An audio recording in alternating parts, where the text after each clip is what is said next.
Welcome, sisters, supporters, and sponsors to the Lirae Journey podcast. I'm Hannah, and this is my co-host. Hey y'all, it's Sherella. For season 2, our theme is to and from Black women on healing, wellness, and care. We will have sister circle conversations with Black women from various stages of life with various personal, community, professional, and personal roles. And aim of this season is to start and continue conversations on the meanings, experiences, and practices of healing, wellness, and care. So, with season 2, we are doing video and audio podcasts. So, check out and subscribe to our YouTube channel if you prefer video podcasts, and wherever you're engaging with the podcast, be sure to comment, rate, and follow.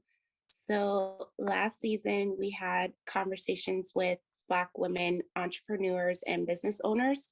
So if you're looking to start or expand your business, be sure to binge our season 1 with where these guests and I as well share and reflect building and expanding our businesses during the pandemic, and as well how our sister circles support our growth and process. So thank you again for being a part of our digital sister circle. So as we often say, it's good to see you, sis. So before we begin, how are you doing, Hannah? I'm pretty good. Just been working like crazy. So I finally got a week to relax and get things done. So doing well. How about you? I'm glad you got time to relax. I also have been doing a lot of work. I feel like I'm playing catch up, but that's all right. What's meant to be shall be. So today for our Sister Circle conversation, we will be conversing with Shar C. Smith, and also we will be conversing with Dawn Mega. So sister, may you please briefly just tell us a little bit about yourself and what brings you to this conversation? So hello, sisters. My name is Shar C. Smith, and I am here today because it's very necessary. So a little bit about me. I'm a mom, a wife, daughter, all the things. And life is very, very busy. It's productive, yet busy.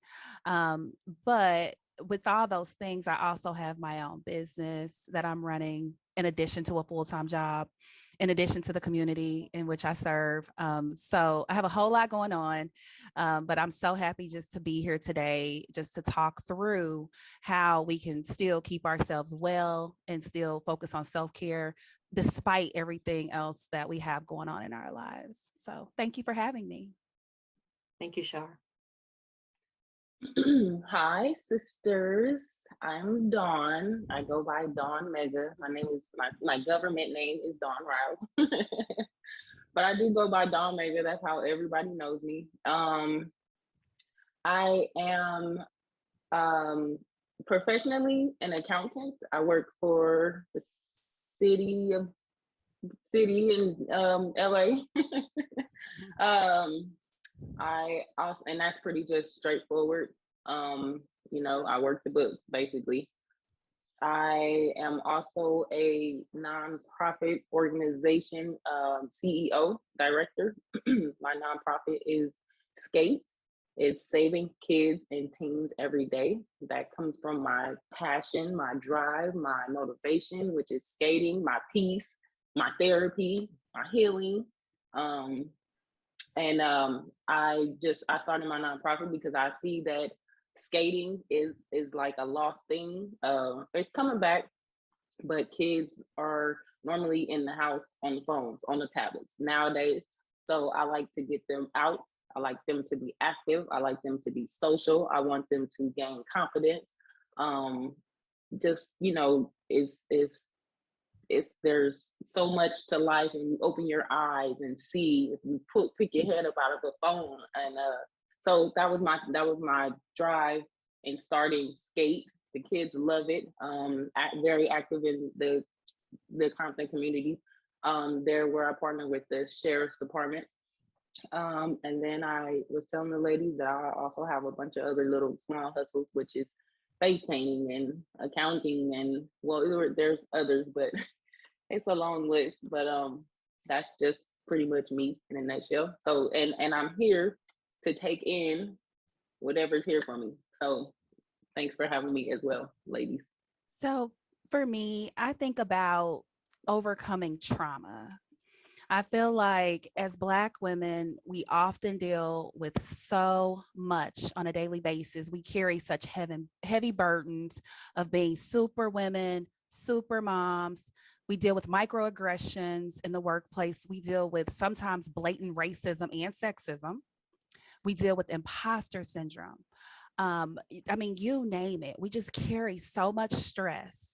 And when I heard to and from, I just thought about really facing those issues and challenges that we deal with to make sure that we are well and that we are whole, because we know the stigmas. We know that because we are Black women, we already have health issues that other races don't have to have, and we're high risk for so many different issues. And hearing to and from is really that healing. It's how do we overcome all this stuff? How do we just be our authentic selves? How do we really focus on who we are? Yeah, we want to take care of our families. Yeah, we like to do all the things that we do, but putting ourselves first, celebrating ourselves, resting when we need rest, not because our bodies are telling us we're crashing because we haven't been taking care of ourselves, but really making it a preventative thing where we're caring for ourselves in a preventative way so that we don't crash. So that's what I think of when I hear to and from. I think of where all how it all unfolded, with the trauma and everything we deal with, to getting to a place where we're just who we are, authentically healthy, spiritually, like all the things, so that we're in the best place that we can be. When I hear the phrase to and from, it automatically made me think about to and from myself to my daughter. A Black woman, Black queen, raising a young Black princess to be a queen. I want to be better for her. So I am now, like I said, once the pandemic hit, I mean, we all kind of just broke something somewhere, somehow, some way. I mean, I don't know. I don't really want to speak for everybody, but personally, um, got away from spirituality, in a kind of in a sense of panic. But to get back to myself, I think that's important. I think that's important to show, because like I said, I have my daughter, she's 8. I have her sponging, doing everything I do, move the way I move, speaking the way I speak. So I want to be in a state of healing, because that's what I want to represent to her. That's what I want her to see. But that's mainly when I first hear that. I mean, I feel like it's important to focus on the healing for everybody around us, Thank you for both of your reflections, both in the introduction and before we started recording. Y'all shared a little bit about your background, y'all discovered your connections. Can y'all both delve a little bit more in regards to your key roles, personal, community, and professional? And how does this impact how you navigate wellness, healing, and care? So yes, I did speak on being the director of Skate, the nonprofit. Seeing the kids, so the key role that I play, they call me the skate lady. The kids rely on me. They look forward to seeing my car pull in with if we're going to special events or whatnot. Just basically the key role that I play within the community as far as the leader of the nonprofit. It's a healing for me because I feel like it's a blessing to be a blessing. The kids look forward to seeing me. I feel, I mean, when I skate, like I said, it's my peace. It's my therapy. So just doing that is good for me. And then to help others, because a lot of the kids in the community, they're I don't want to say they come from poverty, but I mean it is what it is. Compton is not the richest city in LA. but just giving them something to look forward to, that makes me happy. That makes me feel great about myself, because I did take that time out, because it's all volunteer work, of course. But taking that time out to just go and hang out with the kids. I mean, they make me happy. They give me good energy. You know what I'm saying? So basically, that's and then at work, I'm an accountant, but that sounds like really, really boring. But in the office, you know, me and my girls, my coworkers, we do have a lot of conversations, and I don't want to say I'm like the life of the party, but you know, I crack jokes here and there, or maybe a lot. So, but it's good to again have to be an outlet for other people. That's like one of my love languages. I love to give, whether it's energy, whether it's material, mental, spiritual. That's just me, and that's healing for me. So yeah, as I said during my introduction, I mean, I'm a mom, I'm a wife, a daughter, sister, a sorority sister. I'm an Alpha Kappa Alpha woman. I'm a friend. That's my personal, all the personal things, my professional life, a full-time corporate worker in addition to an entrepreneur, but I'm also a doctoral student. And then my civic life, I am involved with my sorority and a bunch of other nonprofits in which I chair committees, I plan events, I sit on boards. So I do have a lot, and those are all the three main categories of who I am, but really they all intertwine into who I am. And being as active as I am with all of those different categories or aspects of my life, it is very challenging to navigate wellness and healing and care.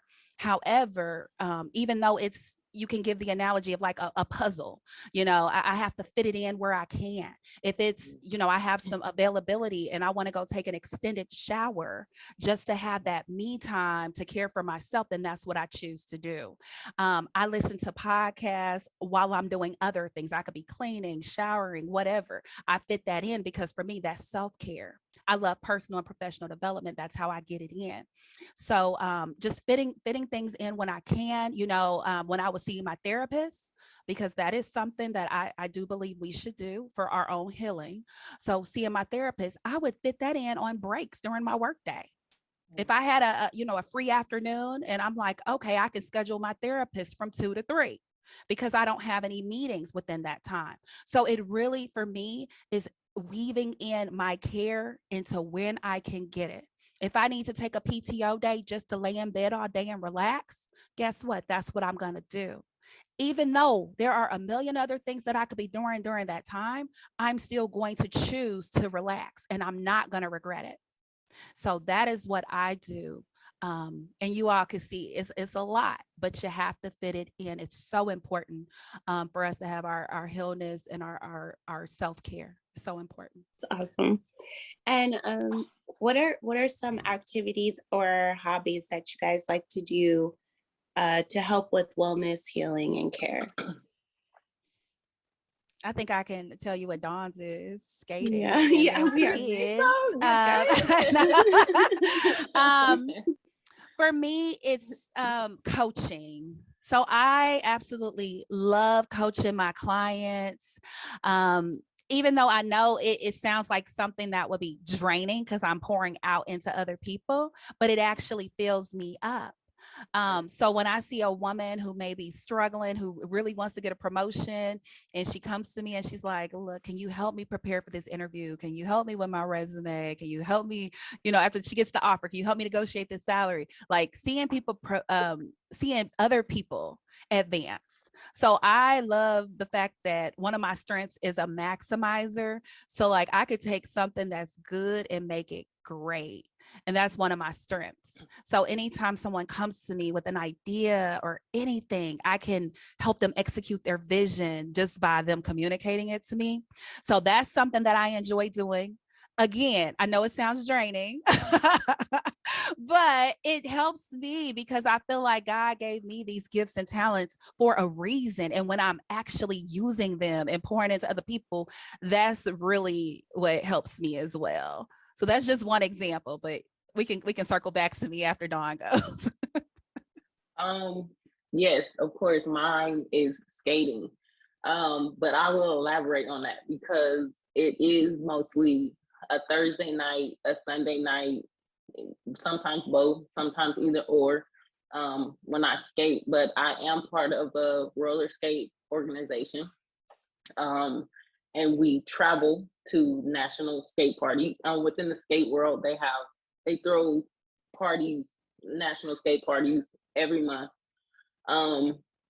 So I travel with my skate crew, and that is very healing. I mean, who doesn't want to travel with their friends? I mean, that's just we just came back from Ohio.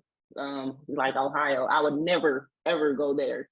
It was a snowstorm, but we had a really good time. We actually left a day late because the storm hit the Midwest. I know, Shar, you're in St. Louis, so we was a part of that. So and it was kind of like, this trip was kind of turning into, we figured like, it's gonna be a short trip and it's not gonna be as fun. Time of my life, once again. So that, like I said, going, hanging out with my friends, skating, have a drink or two before we get on the skate. That's my thing. That's my hobby. I also do little, like I draw, so picked up tattooing. That's just I feel good like drawing and skating. But those are my hobbies. That's what I do. That's beautiful. Shar, did you want to add on? Yeah, I was just thinking about the other ways that every hobby I have is service to someone else. Mm-hmm. And so I had to think about it. I'm like, well, what do I actually do that's not necessarily service, but something that I just do for me? And I don't know if you would call it a hobby or not, but I love affirmations. Mm-hmm. And so I love like powerful I am affirmations. So every morning I have an app that sends me an affirmation for the day. And then I always say it, and one of them is, I am enough. Like, I am amazing. I am capable of doing all the things. So again, I don't know if you would call that a hobby. I don't know what y'all think, but but I had to really reflect, like, what is it I do for me? Because I'm always in service to others. Yeah.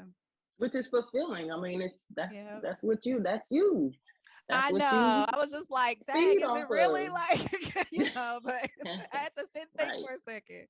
Right. I'm sorry. I love going to festivals. And that's one of my things. And I do that alone. I just went to a healing retreat.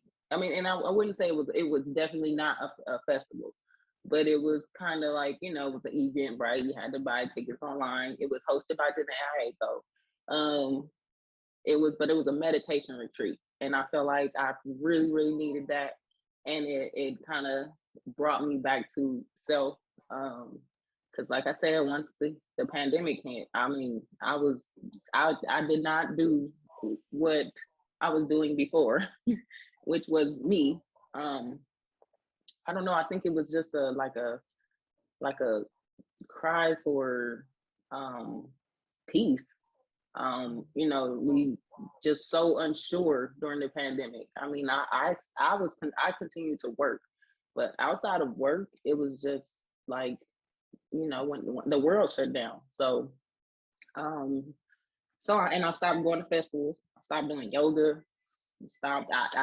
When I went to the festival, the retreat, it was on 2/22/22. So that was Tuesday or Wednesday or something like that.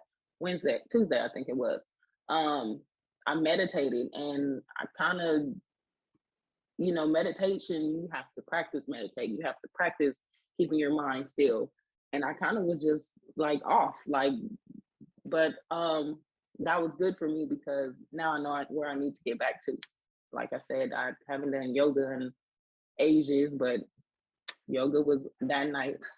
And like I said, festivals. I love doing festivals. There's a festival coming up, Smoking Grooves, with a bunch of artists and stuff. I plan to go if I can get a ticket because I'm on the wait list. But that is my thing. I love to do that, and I love to do it alone because I like to just move from stage to stage, go here, go there. So yeah. Oh, and I just thought of something else. So I'm a mom. I have a 6-year-old son and a 4-year-old daughter. And for the longest, I would not travel during the school year because I always said, it's my responsibility to take my kids to school, to pack their lunch. And I never really leaned on anyone else to help. But it was really the pandemic because it was last year. And I said, you know what? I don't care that it's the school year. I'm going on vacation. I'm going to let my in-laws take them to school, make their lunch, pick them up, and I'm not going to worry about it because that was something I needed to do for me. Right. And that's because I'm always giving to others. And so I'm like, what is something truly for me? And so that's what I did and had no regrets. And I said, all these years, and I'm thinking, I made my children, I have to be responsible for them. And I'm like, it does take a village. And guess what? I'm going to start using my village. I'm going to lean on my village. Another thing I did is hire somebody to clean my house. I said, I can't keep this house clean with these 2 kids and all the other stuff I have going on. So hire some help. And I don't regret it. And I think oftentimes, we get in that zone of Superwoman that we can do everything. But if we have people who can help us and we have the resources to be able to get people to help us, that's what I recommend and suggest for everybody. Even with my business, I had to hire an assistant. I'm like, what? I'm literally trying to do all this. No, not anymore. So that has been healing for me. Thank you for reflecting on returning back to yourself and the ways in which to use your community to help you in regards to healing. And that connects to our next question, which is, how does your sister circle support you in your navigation and management of healing, wellness, and care? So I have quite a few different circles of women, the professional circle, your friends that's been there forever, my sorority sister circle. So, I've got a bunch of different groups going on. But I would say for the most part, it's just knowing when I have gone MIA to say, hey, we need to catch up. Hey, let's go grab a drink. Hey, let's go to dinner. Like, I am never that person who really initiates those types of interactions because I do have a lot going on and I'm usually busy, but my sister circle is there to bring me back in. When I'm slipping away and they haven't heard from me, they will bring me back in like, hey sis, what's going on over there? Let's go grab a drink. Let's hit up this happy hour. I don't care what's on your schedule. So that's really there. They're there for that accountability piece. And I need that. And I gave myself a goal. I said, you know what? I'm going to start initiating more because I'm never the initiator. I'm always like, just tell me where to be, tell me the time. But I decided I'm going to start doing that more because being around my sister friends, it rejuvenates me. No matter how tired I am, and I may not even want to go, once I am with them, I am energized. I'm instantly recharged and I'm instantly feeling well and whole and back to me.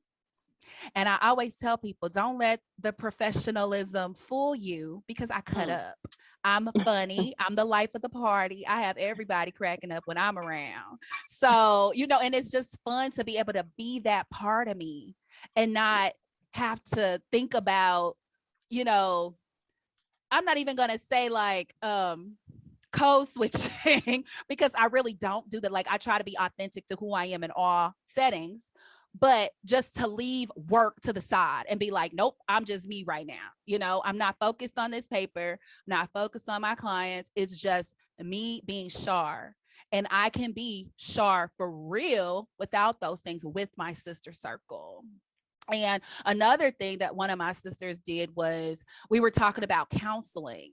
And I'm like, my husband and I've been married, it'll be 10 years in June. And we've never went to counseling. And she's like, hey, there's this amazing website where you can find a counselor in a different state. They don't have to know your business. And so my sisters, they're there to give me resources. They're there to pray for me. They're there to cheer for me. when I have a big accolade that I'm celebrating or anything. It could be small, big or small. But that's really what my sister circle is for me. And I would say out of all the sister circle, my mama is my number one fan, my number one cheerleader. Whenever I'm having a bad day and I don't feel like I could do it, my mama's there to remind me, do you know who you are? Do you know I raised you? So I know what you're capable of. So she will be there to shut down that imposter syndrome that I could be feeling that day, any self-doubt that I could be feeling that day, and really brings me out.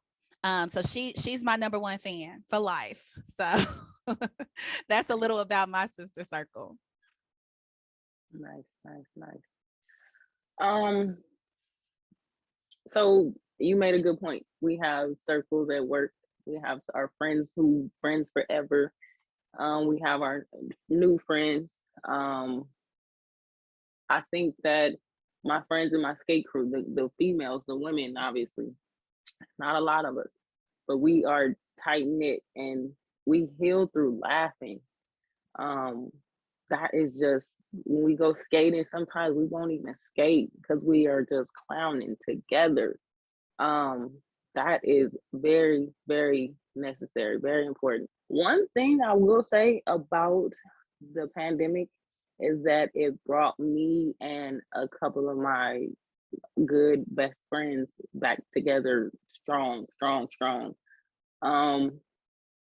Because since everything else was closed down, now we only have each other. And we really, I feel like we needed that. We took a trip, we went to Vegas, all together, got an Airbnb. I think that was healing in the midst of the pandemic, knowing that I have my girls, and just the strong relationship that we had, because we're friends since college, well, actually one of my girls, we've been friends since like 4th grade or something. So we really took to each other for that support. And we even like had Christmas together, or not Christmas specifically on Christmas Day, but like we did a gift exchange. We never do stuff like that. So that was one great thing about the pandemic with me and a couple of my friends.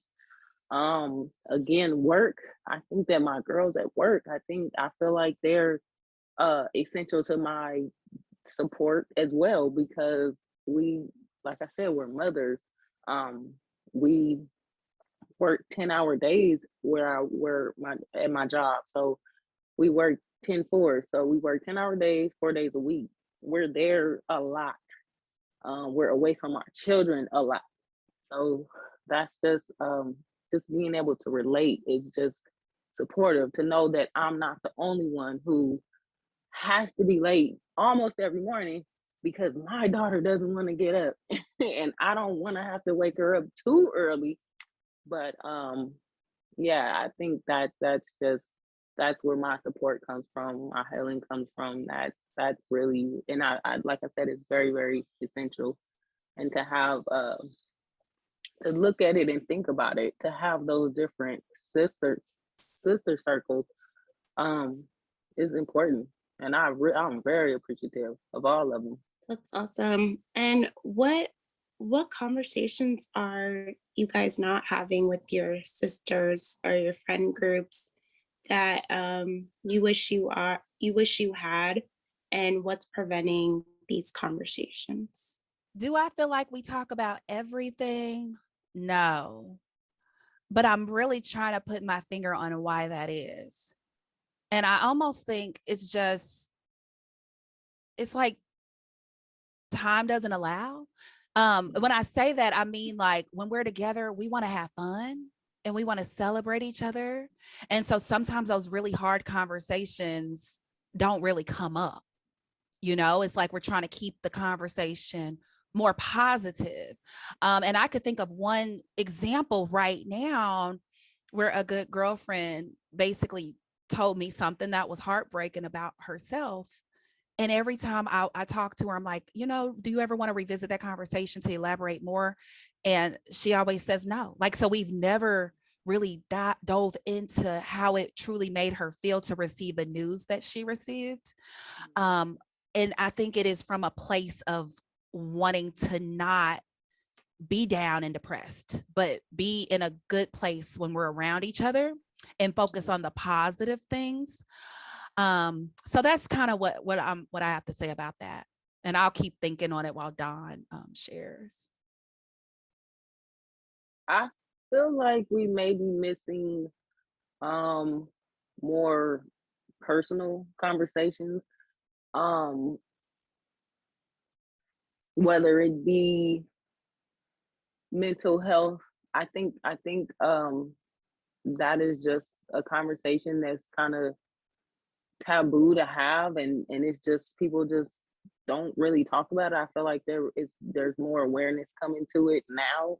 There's more awareness being brought to it now, because now we're seeing that it's really a thing, and it's affecting all of us or people around us.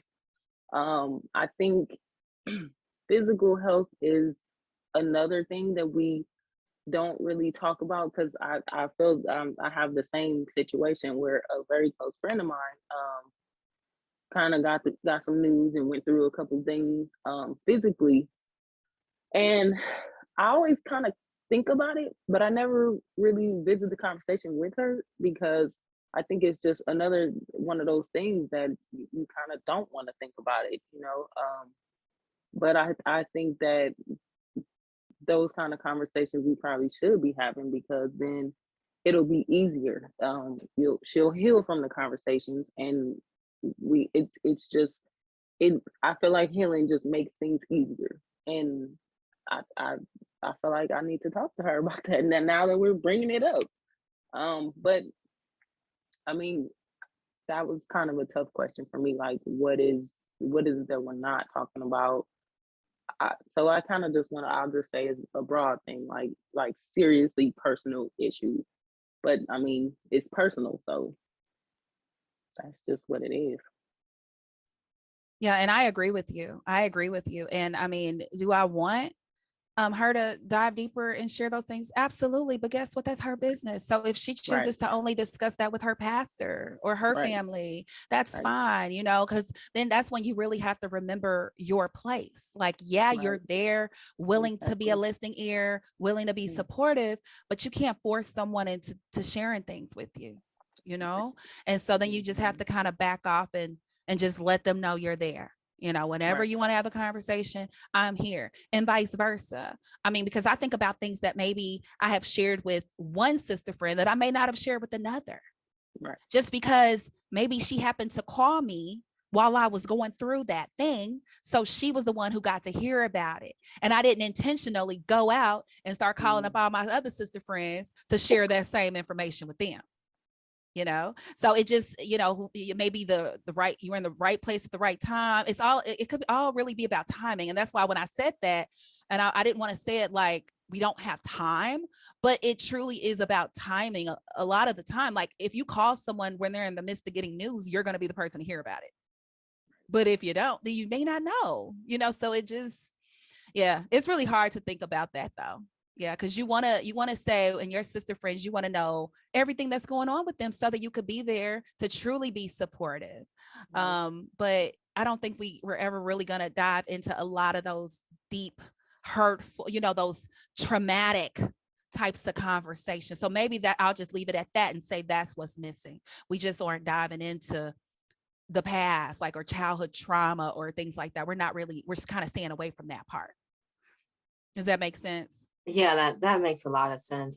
In some of our previous conversations, we talked about just a different shift in generation and expectations. So like our grandparents' generation, for example, may not talk about mental health. It was just about surviving. Like I got to make sure that my house needs are met, that my kids are having a better lifestyle than I did. So I don't have time to worry about my feelings. I don't have time to address it. And I think for millennials, for example, some of us view mental health now as a privilege that we can have and sit the time or create the time to really address our mental health. So I think also it's about generational shifts in the ways in which we look at what is and isn't acceptable to discuss within spaces? And also, what does it mean to get older? Like, what happens to your body? That tends to be an ongoing discussion of, like, what does it mean to age beyond like motherhood, but everything that happens with aging also tends to be a conversation that is coming up. Like, why don't we talk about what it means to be in your 30s, 40s, 50s, and so forth, and what happens over time? So I would say those are definitely the two things that tend to come up when we talk with other sister circles about the conversations that they are preventing or not having, or they wish it would be having more of. Make sure you rate and review us on Spotify, Apple Podcasts, or wherever you stream our podcast. Your support and donations are greatly appreciated. Log on to anchor.fm/Lirae-journey for more details. We would like to thank McKissick Health and Wellness for sponsoring the Lirae Journey podcast. Are you frustrated where your life is heading? Do you want to change your routine but don't know where to start? We know a company that will help you create a routine to create the lifestyle you want. McKissick Health and Wellness is a digital education company that specializes in providing adults with resources to develop habits that last and live healthier lives. Through programming, a magazine, and social campaigns, McKissick Health teaches you how to use your creativity, sense of innovation, and problem-solving skills to foster better relationships, lifestyle practices, and achieve your goals one choice at a time. Learn more about their health and wellness lifestyle brands and social outreach when you visit mckissickhealth.com. That's McKissick health.com. Or follow them on social media at McKissick Health. So thank you again, McKissick Health and Wellness, for sponsoring the Lirae Journey podcast. Now back to the conversation. So for part 2 of our conversation with Shar and Don Mega, we will delve a little bit more into conversations in regards to Black women, wellness, healing, and care, with a focus on intergenerational and community perspectives. I know, Shar, that you mentioned already that your mom is your number one supporter, and this connects with our first question, which is if there is something that you would like to tell older Black women on this topic, what would it be and why? And I think, Sherella, you absolutely hit on it when you were talking about like how some topics are taboo. And I think you mentioned it as well, Dawn. And so that's something I have to tell my mom, for instance, is going to therapy. Like, that's normal for my generation. Like, this is just what we do because we know the importance of it. So yeah, if I had to tell older Black women something, such as my mom, I had to let her know it's fine. Like, and I see so much trauma even within my own mother that I wish she would heal. And I it's kind of hard to push people into that, but I want to tell older women, in our generation, guess what? If we do have the privilege of having a husband or a partner there to help, it's okay for that partner or that husband to step up and help. Because I will leave for a sorority conference and I'll have some of my older sorority sisters will say, well, who's watching your kids?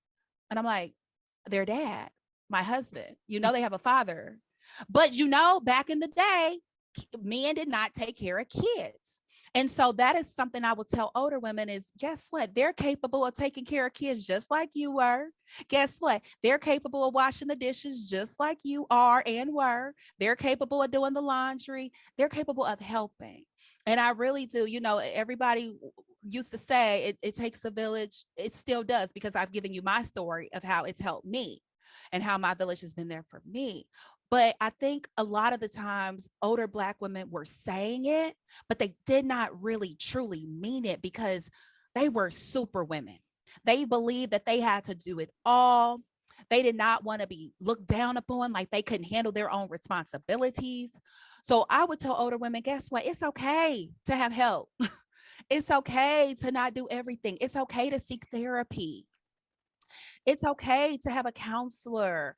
I mean, it's just, these things are okay. And even it's okay to talk about these personal things that a lot of the times we bury, and older women, especially because they weren't seeing a therapist. So they didn't even, share those things with family members most of the time either.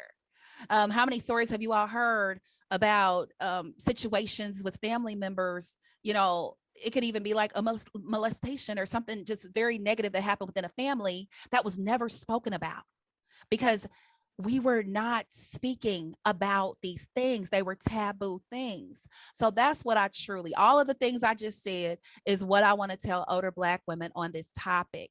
In order to heal, in order to be well, and to really care for self, you have to release these things. You have to be okay with getting help. You don't have to be up under those gender roles. If you have a spouse, they can do those things too and care for the children too.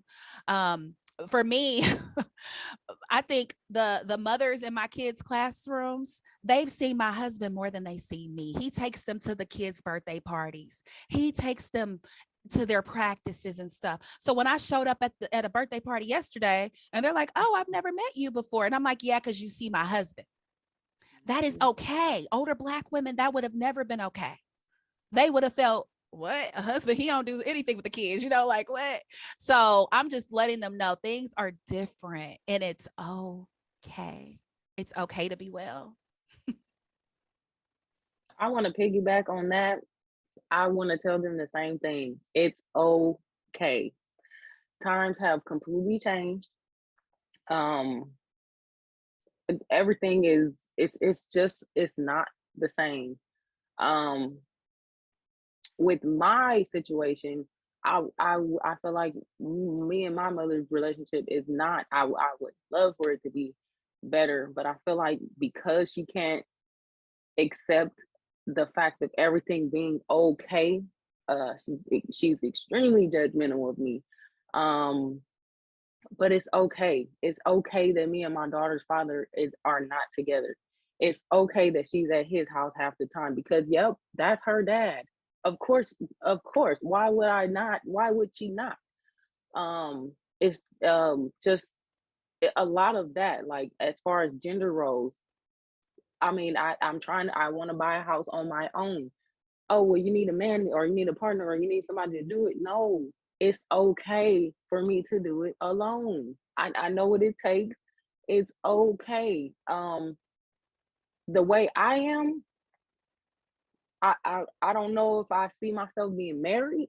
And that's just me. It's okay. That's just, if I know I'm not gonna play the role right, why get audition for the role? You know what I'm saying? It's okay to be a single Black woman. Things will be tough. Things get hard, but you know what? It might be even harder if I'm over there somewhere not happy. You know what I'm saying? So it's okay. That's just life nowadays. This is, welcome to America. It's 2022. Like, it's okay. So and I feel like older women judge because of the lifestyle that, per se, somebody like me lives. But it's okay. I do have a daughter. I do want her to see me happy, moving around, doing what I want to do, as opposed to not being just sitting in. I mean, I feel like when I was with her father, I was not able to be myself. So I want her to see me living my truth. And it's okay. It's completely okay. I will take that and run with it, because that's what they need to know, that it's okay. Period. Yes. And is there something you could tell your daughters or Black girls on this topic, and what would it be and why? I would just say that it's important to have yourself centered, by all means, by any means. However you get to that, do it.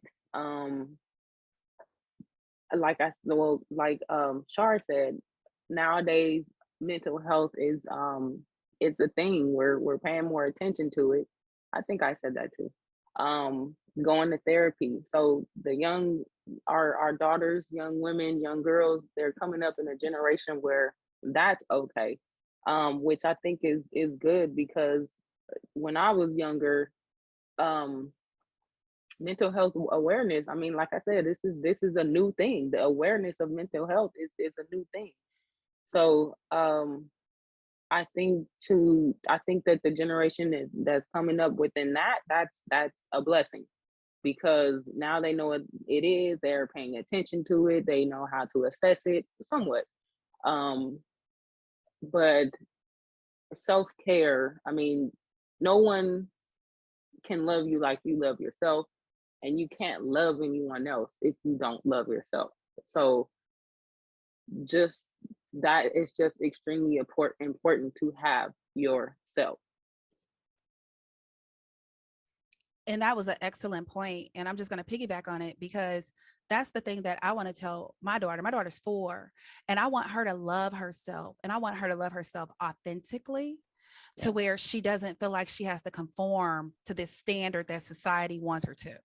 I mean, granted, we are making strides. We are changing things with the Crown Act and different things like that. But ultimately, I just want her to be her best self. My daughter loves to dance. She loves to sing. She loves to entertain. And guess what? Her teachers even know that about her, because she's not just doing it at home. She's doing it there too. And I want her to be proud of that. Like, this is just who you are. And me, somebody who does motivational speaking, and I encourage people, I talk a whole lot about imposter syndrome. So I want all the little, the young Black girls to know that everything that you've worked for, you've earned it. You don't have to feel like you're a fraud. You don't have to feel like you're an imposter, because you're not. You deserve to be where you are, and you deserve everything that you have and that's coming to you. And I want all little Black girls to know that they're uniquely made, uniquely and wonderfully made, and just embrace that Black excellence about ourselves, embrace that Black girl magic. If someone has something to say about us, to let them, to not, to shake it off, to be like, you know what, because just to be so grounded and centered in who you are. And Dawn, I love that you said that, because once you're so grounded and you know who you are, it's hard for people to deter you and get you off track, because you know who you are, where you're supposed to go and what you're supposed to be in life. So yeah, I want them to, I mean, literally anything you want to do, you can do it. I'm living proof. I work a full-time job, but I had a passion to do something else, and I started doing it. Dawn is living proof. She works her job, but she still does what she loves. So that's what I want Black girls to know. We don't have to be in one box. We don't have to just do one thing. We are incredible. We can do whatever we want to do.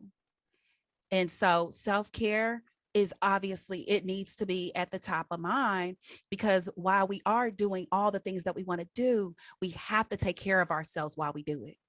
We can't be excellent. We can't be at our best in every aspect of our life and then fail in wellness for ourselves and healing for ourselves and self-care. So regardless of what that looks like, it's different for everybody. It could be, getting a massage once a month, or just getting your hair and nails done. Makes me feel so good. So just things like that. I want my girl to know, take care of yourself, baby girl. Like, my daughter, she's so pretty, y'all. You should see her. She's, Mommy, can you polish my nails? And I don't even feel like it, but that makes her feel good. So I'm going to do it. I want her to always feel good about herself, So that's what I would tell all the little Black girls about this topic. You raising a little AKA over there. Oh, we yeah. Understand. We understand. Oh, yeah. My daughter hates nail polish, but she loves makeup. She's in there making her face up right now. I love it. Mine's probably playing on her little kitchen, cooking up something. Right. You said she's 4, right? She's 4. Yeah.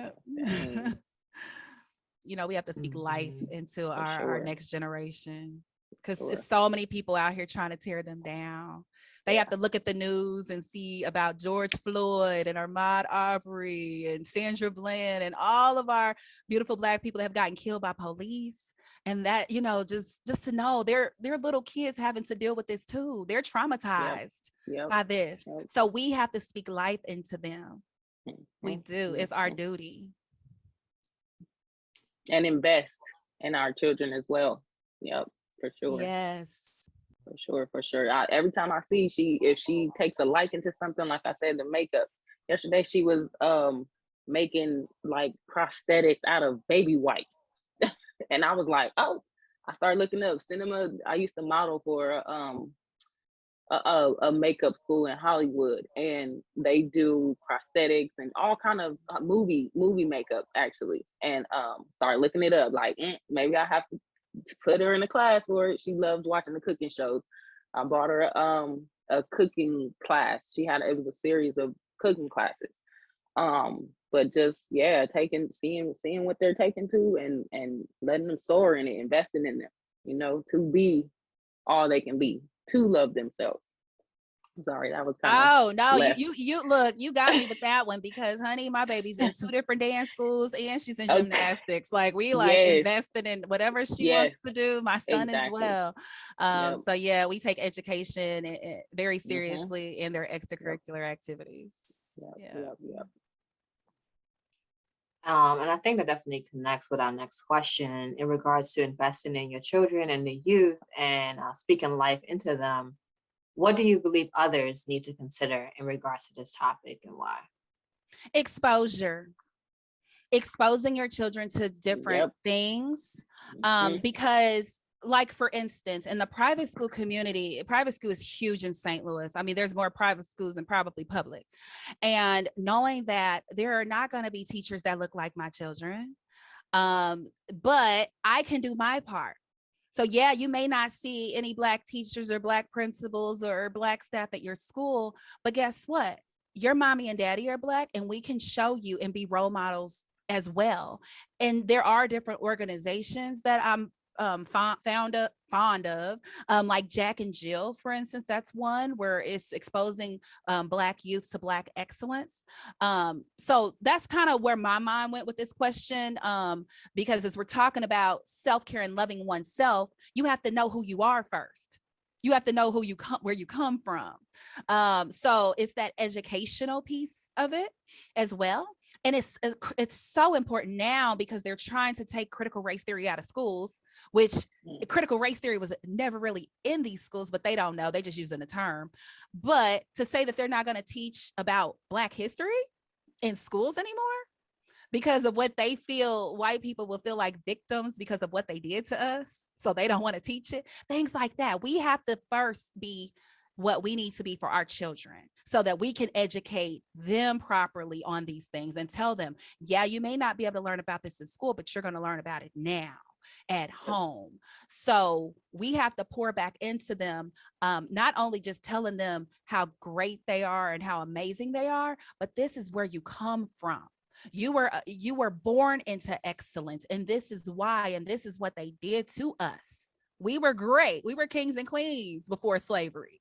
So I really like that aspect of it. And that's what I strive to do for my children.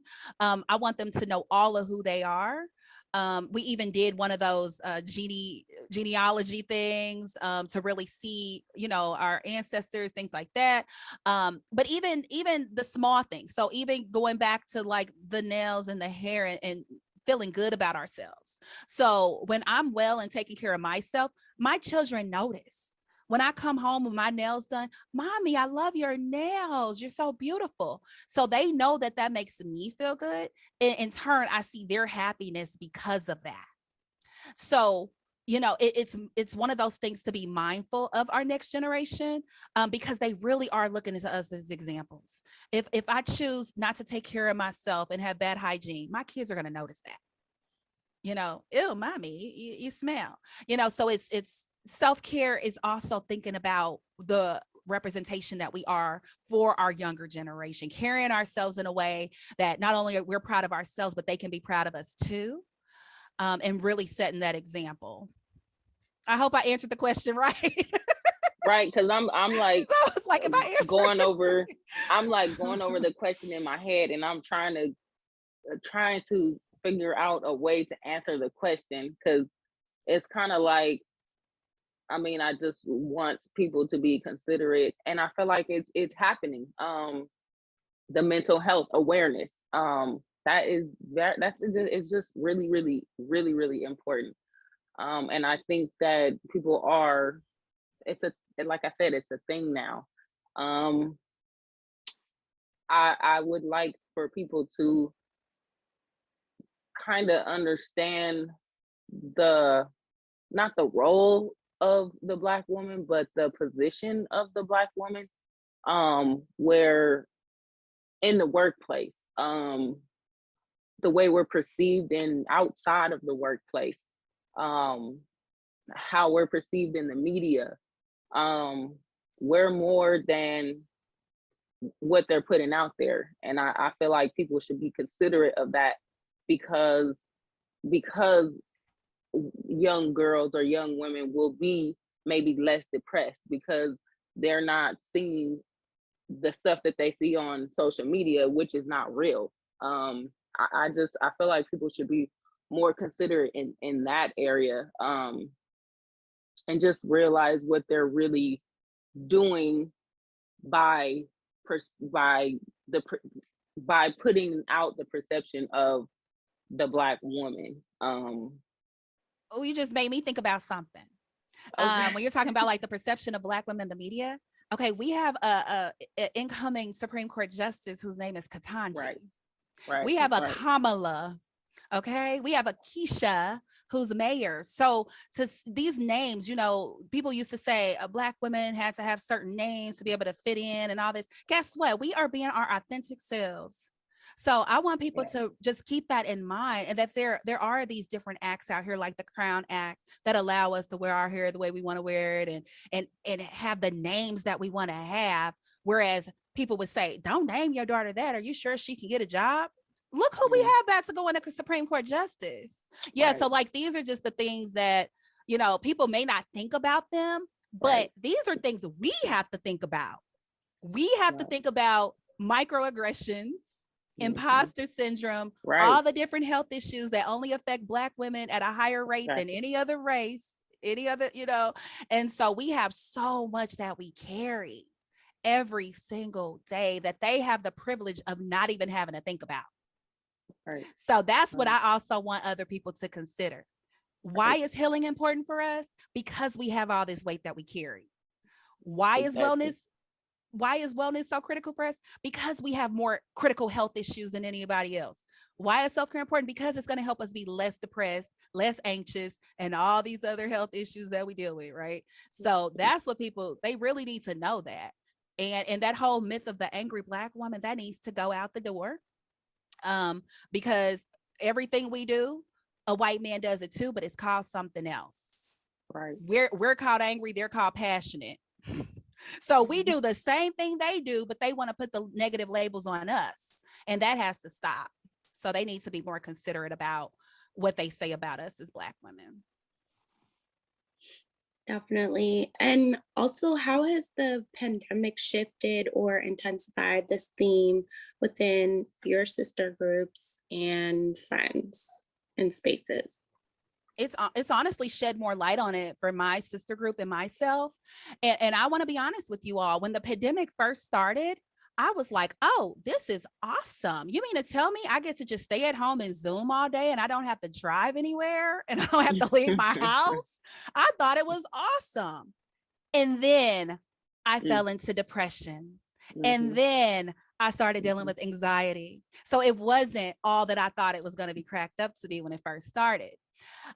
Before I fell into my anxiety and depression, I was taking on more committees, more service. You know why? Because I didn't have to drive anywhere. I'm like, oh, this is easy. I could just log into this meeting, get off of this one, log into this one, get off of this one, do the next thing, until I realized I was burning myself out. I had to step back and say, if I physically had to get dressed, get in my car and drive somewhere, would I be doing this? And anytime the answer was no, guess what? Sent my resignation email. No longer doing it. No longer doing it. No longer doing it.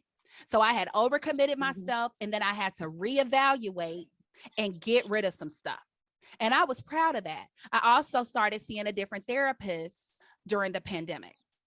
And I had been saying for years, I wanted to see a therapist, but it was the pandemic and suffering with the anxiety and depression that really was what made me press the go button. And I said, nope, I'm hiring my therapist. No more excuses.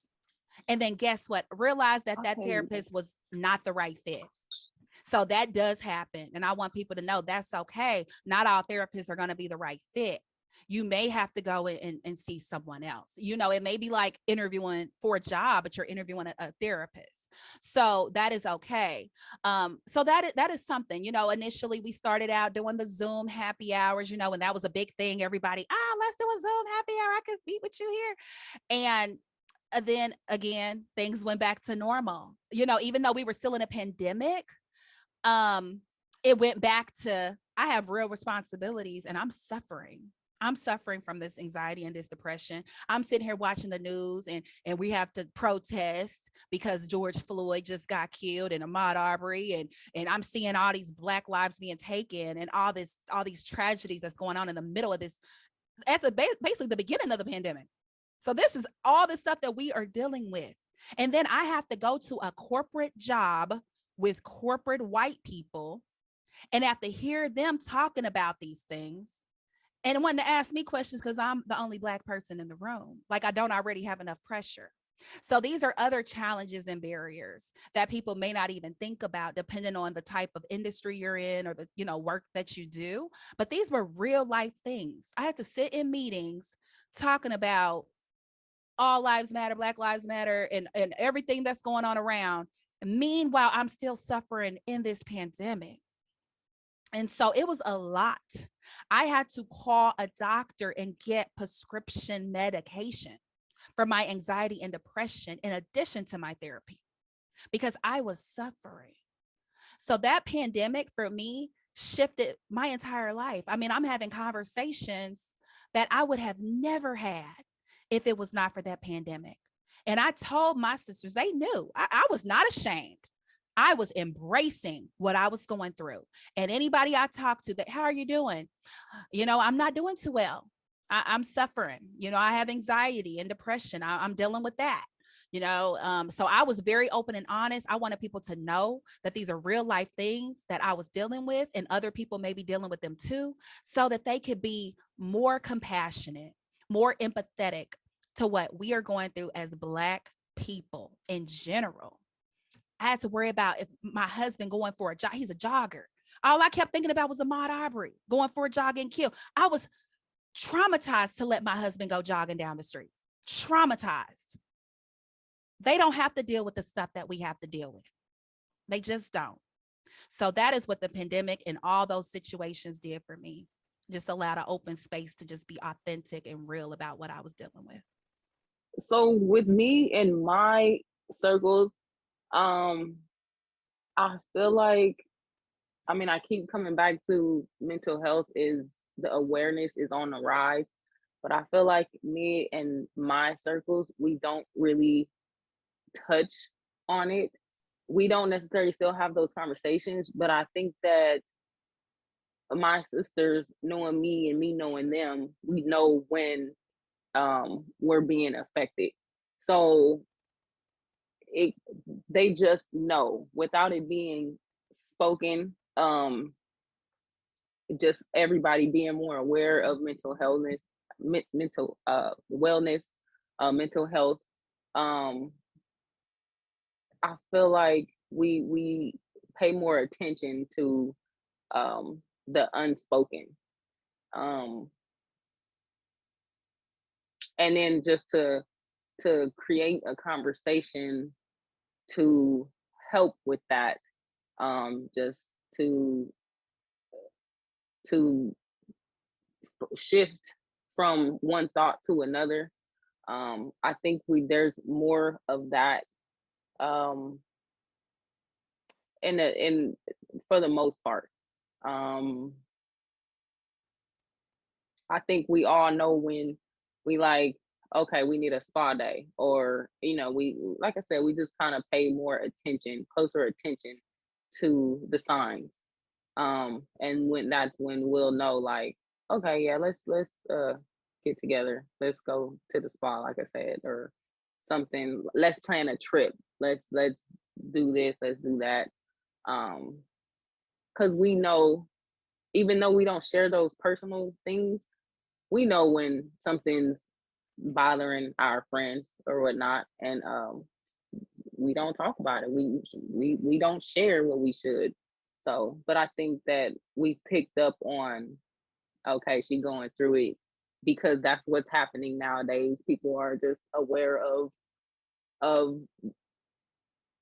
the thing, the mental health thing. So I would say that that was the shift. We just pay more attention to our loved ones, and try to heal where we can.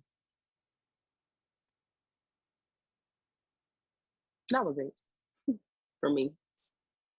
Thank you. I appreciate both of y'all sharing, both being vulnerable and open about mental health and how y'all navigate it. I think especially now, to be vulnerable also expends a lot of energy. So, like once you enter that space or those conversations, how are you pulling yourself up or taking rest? Because I know for me, myself personally, it takes a lot to cry.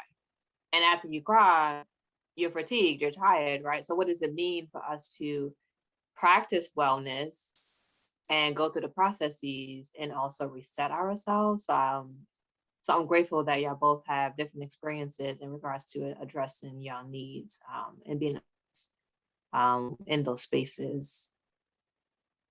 So with that being said, can both of y'all share your socials where folks can contact y'all? Sure. So I'm on all the social medias. If you're on LinkedIn, Shar C. Smith. If you're on IG, Shar C. Smith, the number 2.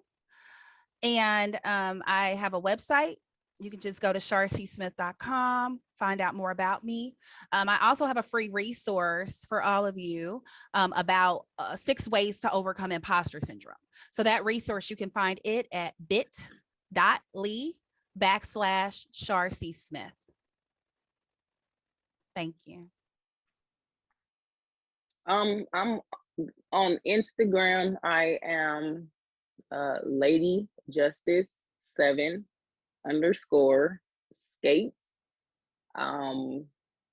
On Facebook, I'm Dawn Mega. I'm not really active on Facebook. It kind of just came from college, like way back in the day. I mean, I get on there. It's more of a family thing. So if you request me as a friend, or however it goes on Facebook, I probably won't see it for another year or something. Sorry, y'all, I'm bad at it. But I'm active on Instagram, so you can find me again at Lady Justice 7 _skates. And that's skates, SK8S.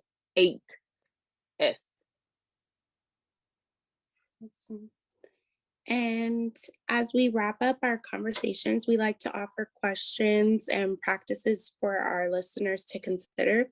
So what reflection question would you like to pose to our listeners? And what source of inspiration that would you like to share as well?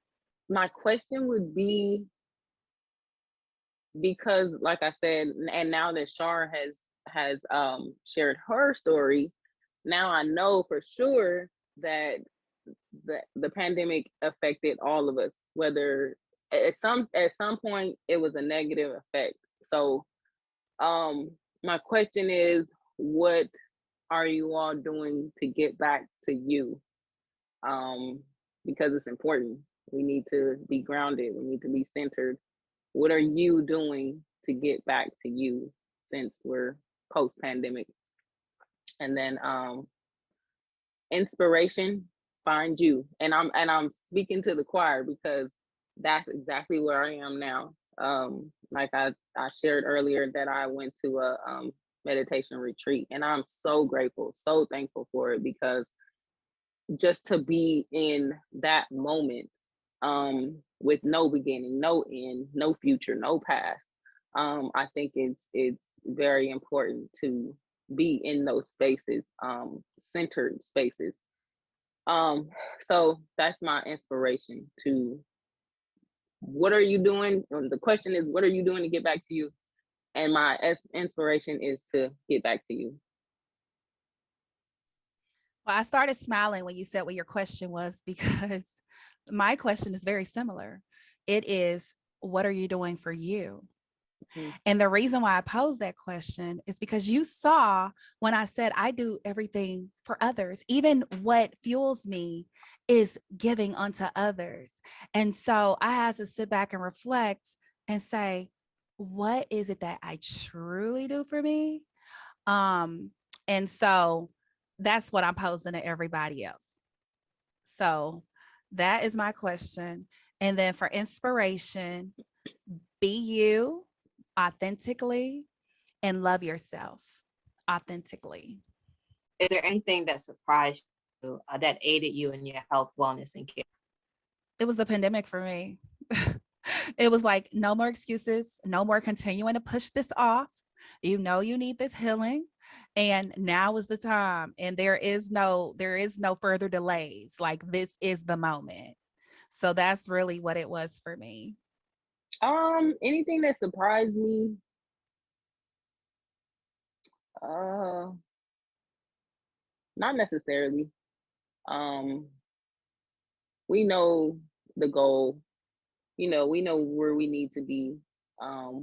We know we need to strive for that daily. Or we know where we want to be. I say it's a need because, again, my daughter is looking up at me. So, no, I think the only thing surprising was the pandemic itself. But that's when everybody falls into panic, and now you gotta figure out, you gotta do what you gotta do. So really no surprises. Thank you, Dawn and Shar, for sharing your journey and reflections on wellness, healing, and care. Listeners, if there's anything that registered with you, we'd like to know. You can connect with me, Hannah, on Instagram. My business, it's Afro Girl by Hannah. And then my personal is allhail_Hannah. You can connect with me, Sherella, on Twitter and Instagram at Lirae Journey. So as always, love is real and eternal. In community, peace.